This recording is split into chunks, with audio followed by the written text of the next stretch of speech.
Indonesia's quest for independence is a very long and difficult series of struggles spanning 3.5 centuries. Our country was brutally subjugated and conquered by various colonial powers from across the world. They seek to conquer the Indonesian archipelago because of its enormous value in spices and its strategic location. Nevertheless, the struggle and wars that were waged in every island continue to flare up. The leaders of various resistances in their respective regions are now memorialized and commemorated for their bravery against the foreign invaders. Their names and their struggles are permanently etched into the history of our country. Hello, we are Group 2 from 11 Science 4 class from 31 Senior High School Jakarta, and we proudly present our animated video about the resistance of Aceh against the Netherlands. Enjoy!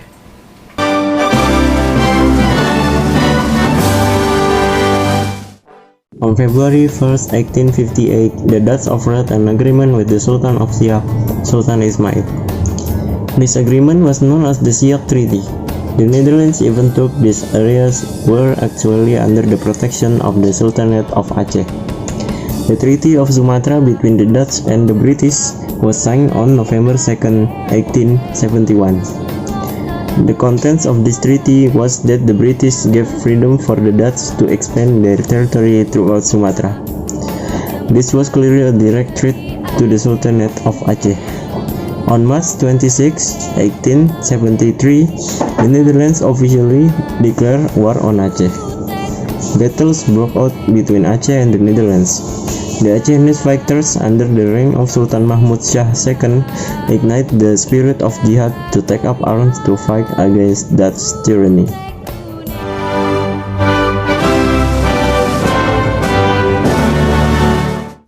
Leaders of the Aceh War, such as Tuanku Hashim, Panglima Polim, and Tengku Cikditiro, proclaimed the Ikrar Perang Sabi, or the Pledge of the Crusade. This crusade is a war against Kafi Belanda or the Dutch infidels, and is also considered a holy war to defend Islam against the invading Christians. The war meant that the people of Aceh had to stand their ground and fight for their homeland and fight injustice. Cikditiro waged resistance in Sili and Pidie, and in western Aceh was Tuku Umar and his wife Cut Nyadin. The Dutch became overwhelmed with all the resistance and they began to implement a new strategy called Stelsel concentration. In the middle of the struggle in the year 1891, Tengku Cikditiro passed away and the resistance was continued by his son, Tengku Maamin Ditiro. Being unable to quell the Aceh resistance, the Netherlands asked Snoek Hurgronje to carefully study and analyze the ins and outs of the life and fighting spirit of the Acehnese. Snoek Hurgronje, under the pseudonym Abdul Ghaffar, studied Islam and Acehnese culture, and he concluded the Acehnese fighters were hard to beat because they were encouraged by their fellow jihadists with their Islamic sense of brotherhood. Therefore, Snoek Hurgronje came up with several ways to fight the Aceh struggle. 1. It is necessary to divide the people and the strength of Aceh. 2. The dealing with the fanatical ulama must be done with weapons. 3. Be lenient towards the nobles and their family. Give them the opportunity to enter the civil service to work for the Dutch colonial government. The Netherlands immediately implements Snoek Hurgronje's proposals. In order to enter this pass and fight the Acehnese resistance, a new military governor was appointed, namely Van Hoos. The period from 1899 to 1909 in Aceh was called the 10 Bloody Years because of all the brutal fighting that took place on both sides. Van Hoos also deployed anti-guerrilla troops called the Mercus Corps.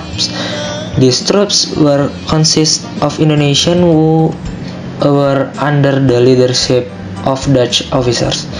They also spoke fluent Acehnese, so they served their purpose as informants. The informants provide secret information to Dutch army. Now being aware of the position of the Acehese army with full force and the perfect target, the Dutch attack managed to scatter the leaders of the resistance.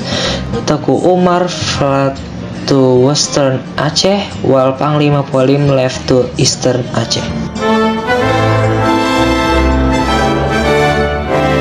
In February 1890, Teuku Umar died and the resistance was continued by his wife Cut Nyak-Dien. Cut Nyak-Dien and her soldiers entered the force and started a guerrilla war against the Dutch. The wife, mother, and children of Panglima Polim were then arrested by the Dutch. With all the pressure, Panglima Polim finally surrendered on September 6, 1803.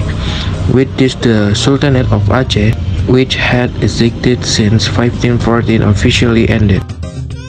In 1906, Cut Nyak-Dien was captured and exiled to Sumedang in West Java. She died 2 years later on November the 8th, 1908. Cut Nyak Mutia continued the war against the Dutch forces, but she was finally defeated and died after several bullets penetrated her body. This event marked the end of the Aceh resistance with a Dutch victory. The first symbols of Pancasila is the star, this representing the one and only divinity. In the story, the fighters different religions and always remember the one and only God. The third symbol of Pancasila is the banyan tree. This represents Indonesian unity. In the story, the fighters and the people of Aceh are united to fight the Dutch to the last drop of blood. The fifth symbol of Pancasila is the rice and cotton. This represents social justice for all peoples of Indonesia. In the story, the fighters and the people of Aceh struggled to fight the Netherlands to be free from misery because the Dutch were unfairly treating them.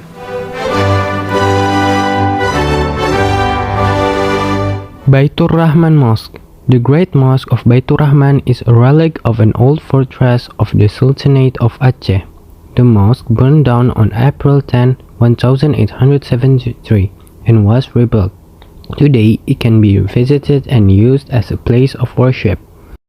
Taman Sari Gunongan, also known as Taman Ghairah, is in the middle of the Daroy River. The park was used as a leisure place for the concerts of the Sultan Iskandar Muda. Rencong. This traditional weapon is also very famous. Rencong is a weapon from Aceh. Many of the famous heroes from Aceh, such as Cut Nyak-Dien, Teuku Umar, Cut Mutia, used this to crush the invaders on their land. Now, the rencong is a souvenir and symbol of a man's class in Aceh.